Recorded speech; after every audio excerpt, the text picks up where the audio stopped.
Boa noite, ouvinte da FM Universitária. Boa noite, Clarissa Forte, sempre conosco aqui. E dando continuidade a essa série de programas que falam sobre educação sustentável, sobre sustentabilidade na escola, sobre o papel da escola na construção da cidadania, que você está conosco desde o início do mês de julho. Hoje a gente vai tentar fazer um fechamento, vamos assim dizer, porque encerramento na verdade nunca existe, né? Mas fazer um fechamento para que a gente faça nossas reflexões finais acerca dessa temática. E conosco hoje nós temos aqui um cidadão super sustentável. Quem é que está conosco hoje, Clarissa? Nosso cidadão sustentável de hoje é o professor de Filosofia da Universidade Federal do Piauí, o professor Luizir de Oliveira. Boa noite, professor. Boa noite, muito obrigado pelo convite. Nós aqui agradecemos, Luizir, mais uma vez, sua participação aqui dentro do Educando Consciências, com uma temática que para nós é bastante cara, né? Como eu já te falei em off, nós estamos trabalhando esse contexto da educação sustentável desde o início de julho, fazendo parte de um projeto maior da universidade, que é o Nas Ondas da Sustentabilidade. E começando com esse conceito de sustentabilidade, trazendo para cá, para a gente iniciar o bate-papo, uma fala do próprio Pedro Demo, quando ele esteve aqui abrindo essa temática, ele coloca que, na verdade, a escola ela não é sustentável do ponto de vista cidadão, mas ela é bastante sustentável na reprodução dessa mais-valia, na reprodução desses conceitos mesmo de consumo. Como é que você, à luz da filosofia ou mesmo da tua prática cotidiana, percebe isso? Por que que nós da universidade batemos tanto numa tecla de reformulação, de reformatação, e isso de certa forma não chega como a gente gostaria que chegasse? Boa noite. Boa noite. Pois é, quando você me fez o convite, comecei a pensar nisso, e eu me lembrei que eu tenho uma colega em São Paulo, trabalhando numa escolinha, e tem aquelas agendinhas, né, das crianças lá no começo do ano, tudo, e a página inicial da agendinha, a escola escreveu assim: senhores pais, por favor, lembre-se que junto com o material escolar, seus filhos devem trazer a educação que recebem em casa, né? E isso assim, me deu mexeu interiormente, né? Porque eu acho que o primeiro passo para esse processo é exatamente esse núcleo primário, né? Então, se você vem de uma família para a qual esse conceito inexiste, né, a sustentabilidade, assim, é só uma palavra para eles, assim, meio solta e tal, você não aprende de pequeno. São comportamentos, né, que se você os reforça desde que você é pequenininho, né, eu me lembro, né, eu sou uma criança que foi educada na escola na época da ditadura, e nós tínhamos na época, na TV, uma propaganda assim, sistemática, que era do Sugismundo, né? Tinha uma musiquinha e tudo mais. Então, e aquela musiquinha, você via o programa na TV, você ia para a escola, tinha os cartazezinhos lá do Sugismundo e tal. Então, a gente trabalhava nos dois níveis. Você estava em casa, você ouvia aquilo, a família ajudava a explicar a importância daquilo, de atitude simples, né? Olha, não, o papelzinho da bala, vai no bolso até encontrar o lixo, né? E não se falava disso ainda nos anos 70, isso era uma coisa, né? Mas você tinha uma percepção de construção de um espaço público que fosse minimamente assim, limpo, né? Um lugar em que fosse agradável para o convívio de todo mundo, né? E eu acho que assim, são pequenas atitudes que elas vão deixando de acontecer. Então, quando a gente chega à universidade, nós trabalhamos isso de um modo muito teórico, reflexivo, conceitual, e nós temos problema até com os próprios alunos, né? Você espalha as lixeiras de materiais recicláveis pela universidade, e às vezes você olha embaixo da lixeira, alguém passou ali e jogou, né? Você entra, sei lá, num banheiro, e você vê que a pessoa não sabe nem como é que ela se porta socialmente, coletivamente, né, nesses espaços. Então, eu acho que a gente deveria recomeçar a pensar o que é que significa, qual é esse papel também dessa socialização primária, dessa educação primária, dessa família, que talvez esteja faltando para ela também subsídios mínimos para perceber o impacto, né, assim, a quantidade, eu reciclo o lixo sempre, a quantidade de embalagens que eu produzo numa semana é uma coisa assustadora. Se você multiplicar pelo número de pessoas da cidade, isso fica impossível, né? E daí nós pensamos, eu vou jogar fora, mas nós estamos no planeta, não tem fora do planeta. Né? Então, jogar fora é jogar na sua casa. É jogar dentro, exatamente. Pegando um mote misto, que eu achei interessante, algumas categorias que você elencou, família, né? Estado, né? Escola. E essa tríade, que deveria estar interseccionada, ela está apartada. A gente não tem a família dentro da escola, sobretudo quando a gente fala na escola pública. Quando a gente coloca os exemplos da escola privada, até que por uma questão, sei lá, de retorno daquele investimento, a família ainda se faz presente em alguns momentos, né? Sobretudo quando é intimada. Mas, assim, espontaneamente a gente não vê a participação, pelo menos dentro da minha visão, óbvio, a participação da família dentro da escola e do Estado muito menos, né? E aí a gente fazendo um paralelo com as políticas públicas, por exemplo, porque hoje em dia o reivindicar se tornou uma questão nonsense e ao mesmo tempo habitual. Todo mundo reivindica tudo, mas ao mesmo tempo eu acho que ninguém reivindica nada, né? Então, assim, existe um plano de gerenciamento de resíduos sólidos, né, para o nosso cidadão que está nos ouvindo se situar, que faz aniversário de não cumprimento agora em agosto.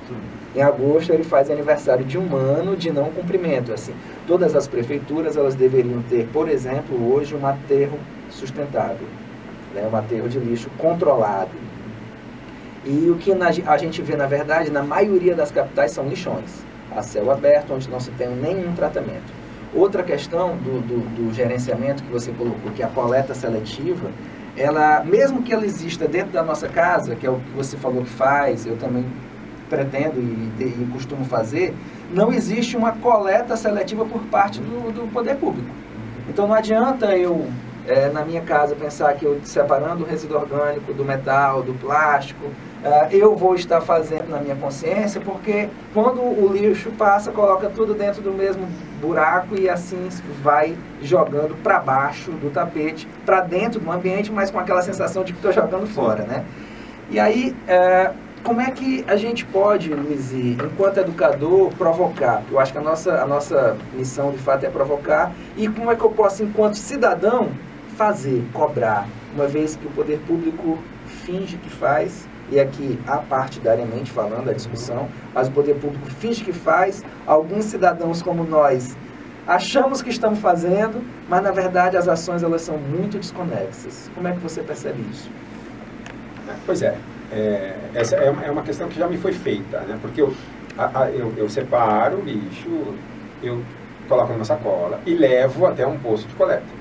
E as pessoas falam, mas isso é uma bobagem, né? Porque só você, ou sei lá, é uma meia dúzia, numa cidade que tem, sei lá, 1 milhão de habitantes, isso não causa impacto nenhum. Isso daí você faz só para você se sentir bonzinho, para a sua própria consciência. Então eu falei, exatamente. Se a minha consciência me ensina, e é natural para mim que isso fosse feito, talvez eu espere com a minha atitude que outras pessoas que ainda não façam, né, percebam que não vai quebrar as minhas pernas e até um lugar para levar, ou minha mão e tudo mais. Nós estamos acostumados a esperar tudo do poder público e reivindicar, né, como você está usando aí, a palavra é forte, mas é verdadeira, né, reivindicar direitos, mas como cidadãos nós também temos deveres. Nós temos deveres não só para com aqueles que são nossos concidadãos, né, temporalmente, né, circunscritos, vivemos todos juntos agora neste momento, mas nós temos também deveres com as pessoas futuras, as pessoas possíveis, não é?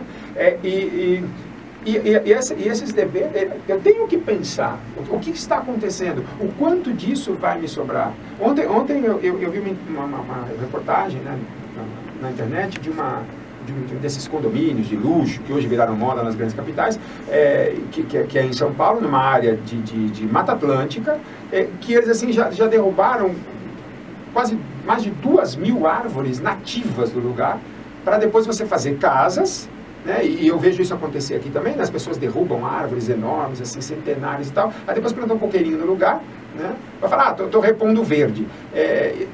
Na cabeça dele, assim, a questão, o verde é só uma cor, né? Então eu troco um verde por outro verde. Mas você não tem noção do impacto maior que isso está causando. Quer dizer, tira metade da cobertura vegetal de Teresina e a cidade vai ficar inabitável, né? Porque é um calor horroroso. né? Então, essa cobertura ela ajuda. Aí você tem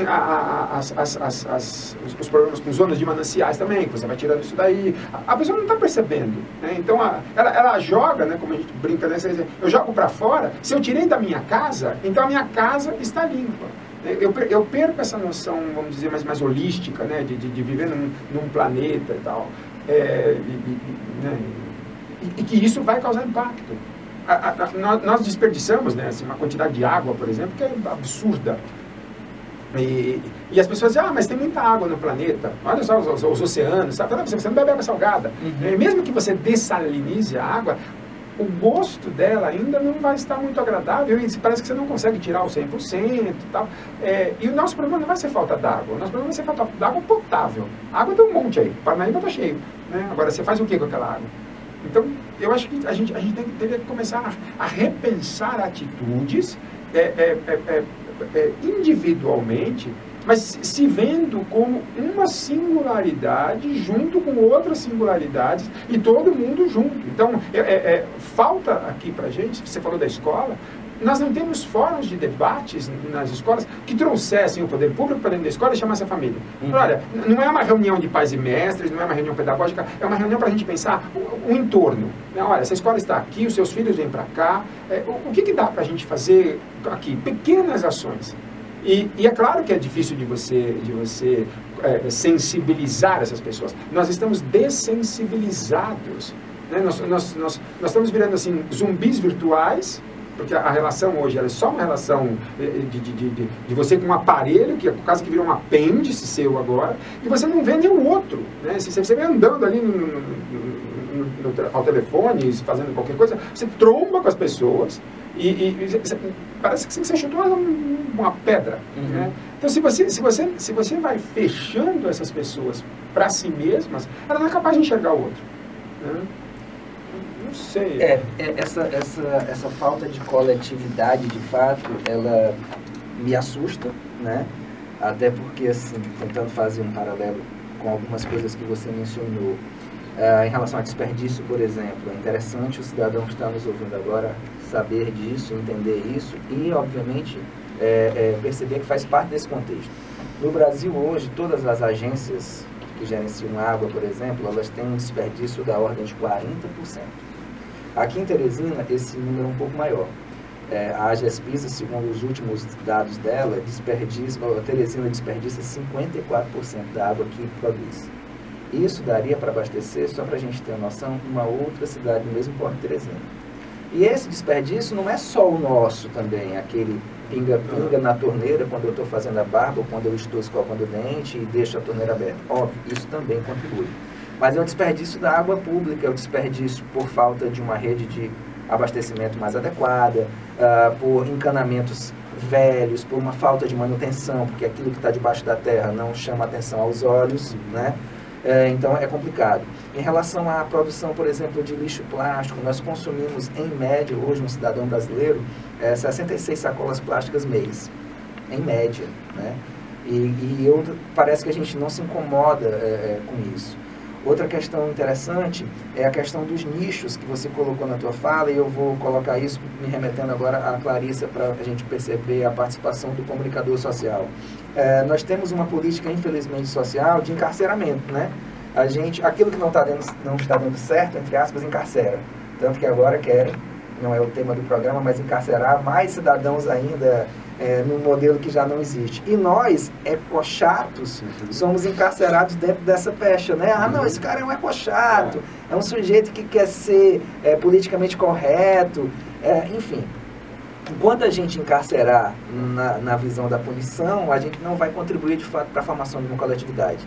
E nesse contexto, Clarissa, eu tenho convicção de que a mídia, ela precisa reformatar, né, o seu HD, vamos assim dizer. Porque nós temos hoje uma população que já chega na escola, já que a gente está falando da escola, o menino chega para se alfabetizar na escola e ele já tem em média 5 ou 6 mil horas de televisão. Então ele não é analfabeto, muito pelo contrário, né? O menino ele já tem contato com todo o aparato tecnológico, midiático em casa, óbvio. Algumas situações muito menos privilegiadas não têm essa oportunidade, mas tem a TV em casa, tem o rádio em casa. E porque a mídia, ela se omite, né? Existe agora muito incipientemente algumas campanhas que colocam o menos é mais, colocando pessoas bonitas, artistas famosos para falar, que é bacana, né? Enfim, é bacana, é um começo, mas os melhores programas, eles estão no horário que ninguém vê, né? Eles são colocados dentro de uma grade, de fato, gradeada, engessada, para um público que, na verdade, já tem o costume de assistir isso, então ele não atinge as pessoas que deveria atingir, não chega na escola. Por que que a mídia ainda insiste nessa concepção, vamos assim dizer? Antes eu queria levantar de novo, que eu já falei em outro programa, que a televisão é o meio de comunicação mais consumido, é o que mais chega e mais atinge as pessoas. E esses programas educativos, esses programas que têm temas, entre aspas, mais chatos, eles são, é como se fosse uma cota que tem que ter tanto por cento de programa educativo na televisão. E aí, como a TV acaba sendo forçada a fazer isso, ela pega e coloca em horários mais complicados, tipo de manhã muito cedo ou de noite muito tarde. E atinge a poucas pessoas. E quanto aos comerciais, essa campanha em Menos é Mais, teve que chegar no fundo do poço da cantareira, no volume morto, para poder iniciar isso aí. Tá errado.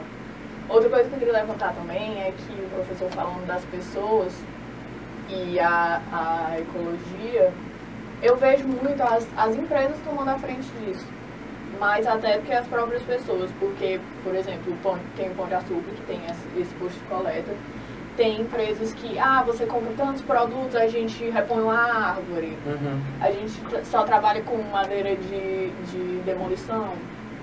E aí eu penso que essas pessoas acabam consumindo esses produtos e acabam achando que tá tudo bem. Eu tô fazendo minha parte que eu tô consumindo e a empresa tá fazendo. Eu não faço nada. E aí eu queria que o professor falasse isso.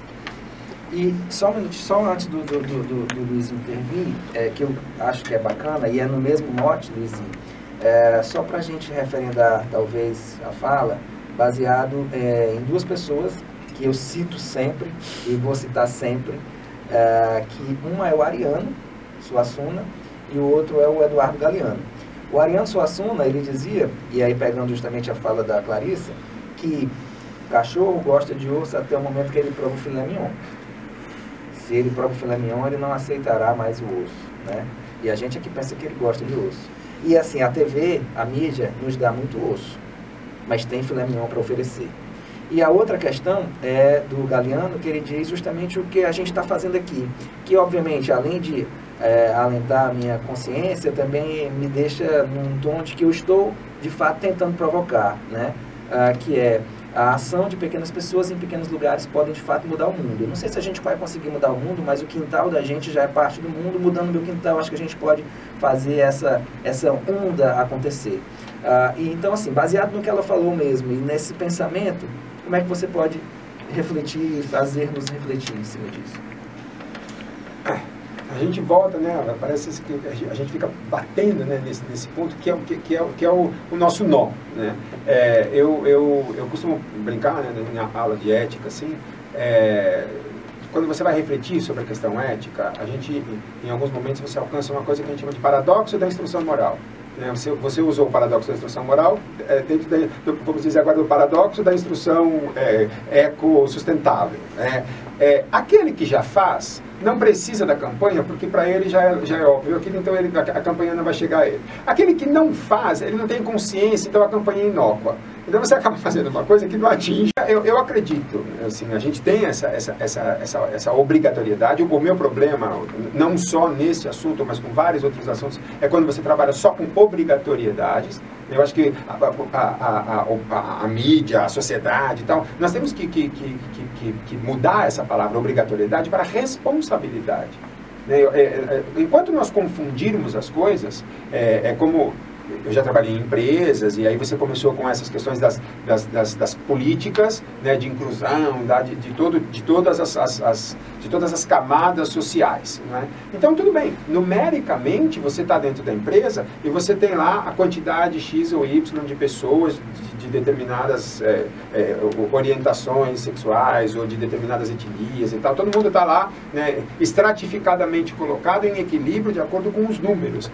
Mas isso não faz com que aquelas pessoas que estão ali dentro compreendam esse outro. Né? Tem coisas que têm me preocupado muito nessa nossa sociedade hoje. Nós voltamos a discutir questões como tolerância. É uma questão que eu acho que sim, devia ter ultrapassado lá no século XVIII, né? E você tem que voltar agora a dizer, ei, espere um pouco. O seu dever, o seu direito termina quando começa o do outro. E o seu dever também está ali para, junto com esse dever do outro, você tem que cobrar desse outro também. Né, assim, atitudes mínimas que elas vão se tornando impossíveis. Porque se você põe uma sociedade que é muito grande, a cada atitude mínima de desrespeito minha, multiplicada por 1 milhão, é 1 milhão de atitudes, né, desrespeitosas, sei lá, por dia, na melhor das hipóteses. Então eu acredito que nós deveríamos ser um pouco menos voltados agora para nós mesmos, para esse querer, né? Tudo é reforçado hoje num querer e numa garantia, né? Eu posso comprar qualquer coisa. Eu me lembro em São Paulo quando eles suspenderam as sacolinhas do supermercado. Causou um pandemônio na cidade, né? As pessoas indignadas porque era aquilo. Falaram, olha, se você for para qualquer supermercado europeu, você não vai ter sacolinha. A pessoa já está acostumada que quando ela vai ao supermercado, ela leva a sacola dela, né? Ou o carrinho, sei lá, alguma coisa. As compras são suas. Então, você sabe o quanto você vai precisar e você tem que ser... E as pessoas, o conjunto da sociedade... Se você não... Nos primeiros momentos, às vezes, você precisa de medidas que às vezes elas são mais punitivas, né, do que educativas. Então você chega e fala, não tem sacolinha. Aí as pessoas pressionam, brigam, eu não vou mais ao supermercado, que é seu supermercado. Tudo bem, mas não tem sacolinha. Aí ele vai ao outro, o outro fala, não tem sacolinha. Entende? Aí se todo mundo começar a falar, não tem sacolinha, depois de um tempo eu começo a me acostumar. Eu vou para o supermercado com a minha sacolinha. Não é? Ah, mas você é o chato, né? Além de sustentável, eu ainda sou vegetariano. Você imagina o que eu ouço? Né? Não sei o que, é uma coisa impossível. Não é impossível. Não é? Eu olho para aquilo ali, eu vejo o animal, né, como um outro organismo vivo também, que é senciente, né? Ele sente dor, ele sente medo, ele sente... Não que o vegetal não seja, mas o grau de vamos dizer, sensibilidade é muito diferente, né, entre uma alface e uma vaca. Né? Então, eu não quero fazer parte desse processo. Eu sei o quanto também de não sustentabilidade nós temos na criação desses animais e tudo, né, do desperdício da água, do desperdício de uma porção de outras coisas. Quer dizer, então, mas... Eu ainda, assim, por mais talvez romântico que possa parecer, eu ainda gosto da fábula do beija-flor no incêndio da floresta. Eu faço a minha parte. Não é? Eu pego lá minha gotinha e vou jogando. E jogo lá. Não é? Exatamente. Até porque, Luiz, eu fico muito espantado, assustado e preocupado quando eu vejo assim, que as questões sociais, elas são colocadas muito ainda dentro do contexto do altruísmo, no sentido de que, assim, eu preciso me sensibilizar para algumas questões que, na verdade, já deveriam, como você colocou, ter sido ultrapassadas há muito tempo e talvez até nem existirem, né? Uma vez que nós somos homo sapiens, mulheres sapiens, como também algumas pessoas dizem, e aqui eu não estou falando criticando mesmo, não, estou brincando, e eu acho assim, daqui a pouco a gente vai ter que ter uma campanha, como a gente já vê, adote um bicho, adote um gato, adote um negro, adote um gay, adote uma planta, e que na verdade a gente não precisaria estar adotando esses segmentos eles deveriam fazer parte do contexto coletivo. Eu acho que a grande palavra que você colocou foi coletividade, porque é óbvio que todos esses segmentos eles são iguais, né? Não posso me diferenciar do outro pela cor, pela orientação disso, daquilo outro. Não, isso não faz parte de um contexto sustentável, né, do ponto de vista maior da palavra. E, enfim, eu gosto muito de uma frase, de um artigo, de um poema que eu gostaria de ler aqui, que é do nosso grande Tiago de Mello, né? Ele tem uma poesia chamada O Estatuto do Homem, e o artigo 3º, já que a gente está chegando ao fim do programa, ele diz isso aqui: fica decretado que a partir deste instante haverá girassóis em todas as janelas, que os girassóis terão direito a abrir-se dentro da sombra, e que as janelas devem permanecer o dia inteiro abertas para o verde, onde cresce a esperança. E o crescer esperança, na minha ideia, os girassóis terem o direito de se abrir também às sombras, Luizy, é justamente esse direito que a gente está conversando aqui desde o início de julho. É o direito de fazer uma escola diferente, de construir uma sociedade diferente, fazendo a minha parte, exigindo a parte do outro, obviamente. E nesse mote, eu gostaria que tu tentasse finalizar, dar um encaminhamento final aqui para o nosso ouvinte, já agradecendo mais uma vez a tua presença, que é sempre muito bem-vinda e muito honrosa para o Educando Consciências, e que a gente possa tentar finalizar nesse sentido. Nós somos gerações que devemos nos abrir para o sol e abrir para a sombra, ou seja, nós devemos ser, de fato, plurais. A minha grande preocupação hoje é eu tentar mudar a ideia das individualidades para as singularidades. Então, se eu estou num conjunto de pessoas, um outro ser humano, ele tem o mesmíssimo direito à vida que eu tenho, independentemente do modo como ele se expressa.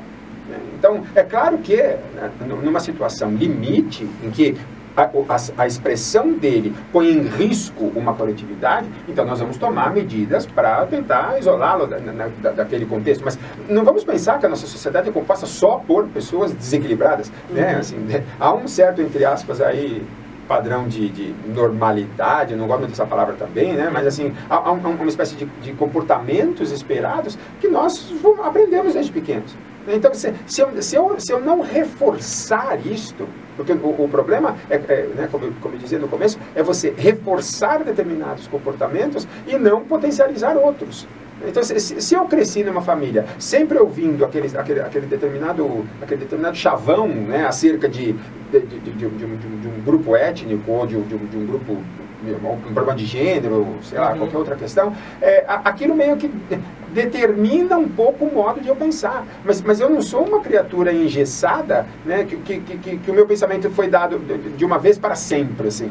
Há uma possibilidade de reinterpretar isso, de ressignificar esses valores, esses conceitos, e se abrir para a escuta do outro. Né? Nós dialogamos, mas o nosso diálogo tem sido um diálogo de surdos. Né? Tá faltando o dialógico entre nós, né? A comunicação de consciências, dentro do que é possível comunicar uma consciência com a outra. Então, o nosso esforço, eu acho que... E não dá para desistir, é só via educação, não há um outro caminho possível para isso. Né? Seja da pré-escola, seja a pós-graduação, né? Nós temos que continuar insistindo e, sabe dizer, um dia... Você fala um dia essa consciência de coletividade, de respeito, de reconhecimento e não de tolerância. Tolerância é uma palavra que me incomoda. Né? Eu prezo pelo reconhecimento, né? que é olhar para este outro como um outro eu, né? E não simplesmente, tá bom, né? Eu não gosto, mas eu tolero, porque eu sou obrigado a tolerar. Não é obrigado a tolerar. Não é assim, é um direito à existência. Eu acho que é por aí que a gente deveria deixar a nossa reflexão. Massa. E é isso, o programa Educando Consciências chega ao fim. A gente conversou aqui com o professor de Filosofia da Universidade Federal do Piauí, o professor Luizy de Oliveira. A gente agradece a sua participação conosco. Eu que agradeço, boa noite, espero que o programa tenha vida longa. E eu também espero, Luizy, muito obrigado mesmo, e agradeço sobretudo a você, ouvinte, que está conosco, construindo essas ideias também. E acompanhe-nos nas redes sociais, no Facebook, no Twitter, enfim, no Periscope, é isso, Clarissa? Como é que agora nós estamos em outras mídias? Fala aí para o nosso ouvinte, encerra aí até a próxima sexta-feira. É isso, nos programas ao vivo a gente vai transmitir o nosso bate-papo pelo Twitter e pelo Periscope, que é um aplicativo de vídeo que transmite o que está acontecendo ao vivo.